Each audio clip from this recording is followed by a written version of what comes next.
Hi friends, it's Nina. Welcome to my first ever Boodle episode.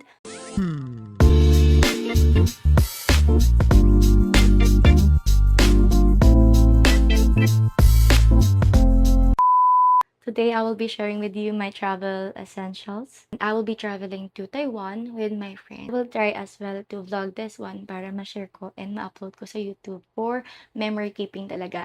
I always do vlogging but hindi ko siya in-edit and hindi ko rin siya ina-upload sa YouTube. But for this one, I really hope na sana ma-edit ko siya. Sobrang dami ko nang gustong i-edit sa mga travels ko before. And naka-keep lang siya sa Google Drive siguro and sa iCloud ko. So later, alis na kami. Our flight is at 6 AM going to Taipei. Tapos na rin ako mag-pack ng mga gamit ko. Hindi ganito yung normal na dinadala kong luggage. Kung makikita niyo, sobrang laki niya. Nag-additional lang ako kasi alam niyo naman, medyo strict ngayon sa Cebu pa. Sa carry-on, dapat kasi pagkakasyahin ko lang sa 7 kilo. But, mahirap ma-hassle. So, ngayon, nag-check-in kami, nag-additional kami for 20 kilo lang. Just in case lang na mag-additional ako sa luggage, at least yung dala ko na luggage is for 32 kg. Let's move on, and I'll share you guys my travel essentials. And for my first budol, I have this Olatzi MT44M. Actually, I have a lot of tripod na nagamit. Nag-research ako nung mas essential na magagamit ko for both camera na meron ako. So, I will be using my phone and also my Ace Pro 2. So, for this one, for Ulanzi, may dalawa na siyang paggagamitan. First is pag may MagSafe yung phone mo. And also, meron siyang mount dito for the camera. Ang kaibahan din nito sa mga tripod, quick release na din siya. So, pag ginano mo siya sa floor, ayan, nag-o-open na siya agad, 'di ba? Tapos madali lang siyang i-move, ayan. May remote na rin siyang kasama, which is this one. So this one, I got it for 1,234, but yung original price niya nasa 1,600 or 1,599. And for my second item, here siya nakalagay, the duffel bag. For my carry-on kasi, I decided to use duffel bag na lang since for Cebu pack nga as of the moment ay sobrang strict nila sa sizes ng carry-on. Usually kasi gumagamit ako ng luggage, but for now, I will use a duffel bag. Hindi puwedeng wala akong carry-on kasi meron akong mga gadgets, also yung tablet ko for editing and for work din. So, kailangan ko siyang dalhin with me. So, for this duffel bag, wala na kasi akong time to go to the mall, kaya nag-try na akong mag-search sa online. Sobrang mura lang nito guys, and okay na din naman yung quality for me.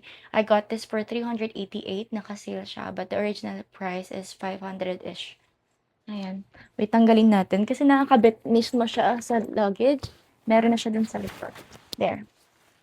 Oh, malaki na siya. Okay.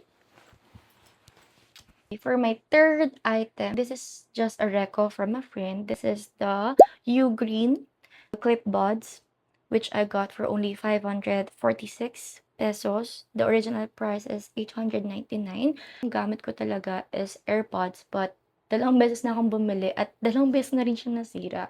So for this one, pang harabas ko lang talaga siya just in case na gusto ko lang talaga ng music when I go outside and also run. So kini-clip lang siya kaya clip buds ang tawag sa kanya. Ayan. Yan. And tinry ko na din siyang ipang-jog before, hindi talaga siya natatanggal. So I think best budol na siya for its price and also yung battery life niya tumatagal siya ng 30 hours. Hindi ko pa siya china-charge ever, as in. Pero sabi ng friend ko 'pag chinarge mo siya parang 2 hours bago mo siya gamitin para ma-fully charge. And sobrang mura lang niya and nasa-serve pa rin naman yung purpose ng for earphones. There. Check niyo muna yung information, yung size. Kasi nung tinry ko 'to sa boyfriend ko, ang laki ng tenga niya. So, hindi nasasakop yung mismong tenga. So, check niyo muna yung information. But sa akin, maliit lang kasi yung tenga ko. So, it's working naman. Okay. Next is the Hollyland Lark A1 microphone, which is this one. There. I'm using this para mas clear Then yung audio, pag nagvi-video ako, I'm using it already. Tinetest ko na din siya and this is the first time na gagamitin ko siya for travel. I'll upload a separate video for this one for the review. For the Holy Land, nakuha ko siya ng mga 2,000. Nakasale mga 1,800-ish. And for the next one, of course, hindi mawawala yung extension. So this one is the Orico Travel Extension, which I only got for 595. Nakasale din siya nung nabili ko siya. Sobrang compact lang niya. Matatago siya sa luggage. And ang dami niyang socket. So I got 1, 2, 3. And then, ano ba tawag dito? I forgot. Siguro tatype ko na nandito kung ano yung meron. And then, may dalawa siyang Type-C, USB, and also yung sa USB A2. There. Next one, hindi mawawala sa akin, yung shopping bag. I only got this for around 100 or like maybe below 100. Hindi ko kasi gumagamit ng plastic when I'm traveling, especially mahilig ako bumili ng mga kung ano-ano lang. I'm using this one for the eco bag or the shopping bag, which is sobrang compact lang din niya since ngayon nga parang nakatupi na siya. And pag inopen mo, ganun mo lang.